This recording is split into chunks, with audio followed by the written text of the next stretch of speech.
divórcio e segundo casamento, direto ao ponto. Se o casal que adulterou era apedrejado, então você deve levar em consideração hoje em dia que a parte que trai, ela praticamente morre. Tá? Não acontece na prática porque viemos da época da graça. Mas se a gente observar, se fôssemos pela lei, estaria morta. Já que não há o apedrejamento, que pelo menos a ideia que se passa é que ela morreu para o relacionamento. Ali ela morre literalmente para a vida, no Antigo Testamento, e também para o relacionamento. Na época da graça, ela morre apenas para o relacionamento, porque ela coabitou com outra pessoa, ela se contaminou. E pela lei de Moisés, quando uma pessoa se relacionava com outra, não podia voltar para o primeiro marido se tivesse coabitado já com o segundo. Né?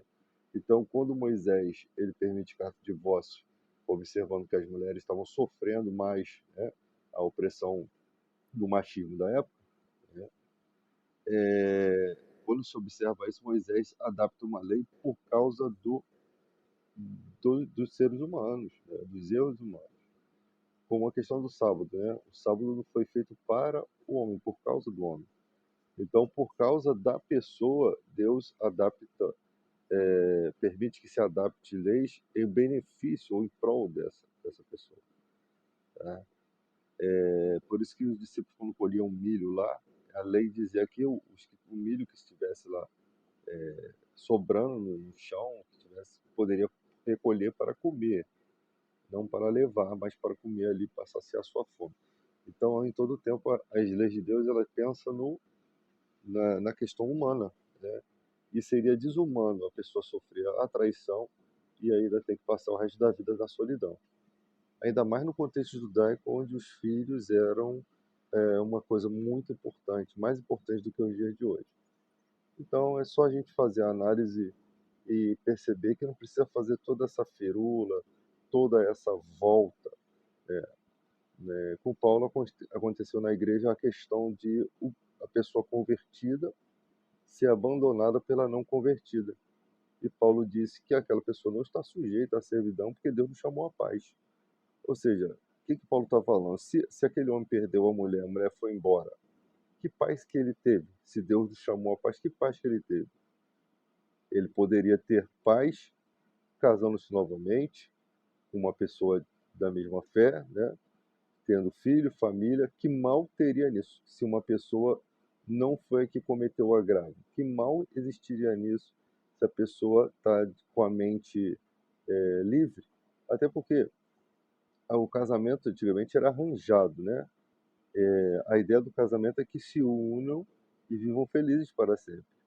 Se aquela pessoa não quis, determinou viver sozinha, se é um direito da pessoa fazer isso é expresso na Bíblia para que a gente tenha a ideia de que a pessoa não está aprisionada no relacionamento para sempre, porque se não tivesse essas palavras, a gente teria a ideia de aprisionamento.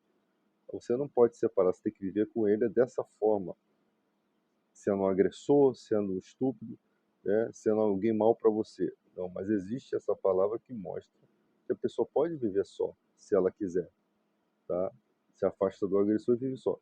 Mas no caso ali, o homem não fez nada, simplesmente pela sua fé ele foi abandonado. Então não há motivos, né? Não houve agravo da parte dele, não se contaminou, a pessoa foi embora, casou-se com outra, não há motivo para ele viver só. Se existem várias pessoas de Deus com o mesmo entendimento, com o mesmo pensamento, que podem se unir e viver em santidade, viver em um matrimônio. Não é o vai e não peques mais, porque senão a gente perde toda a ideia do perdão. Porque como é que Deus pode perdoar um casal que veio do mundo, né, e é justificado pela fé, e já está no terceiro ou quarto casamento, e não pode perdoar esse que está com a consciência boa?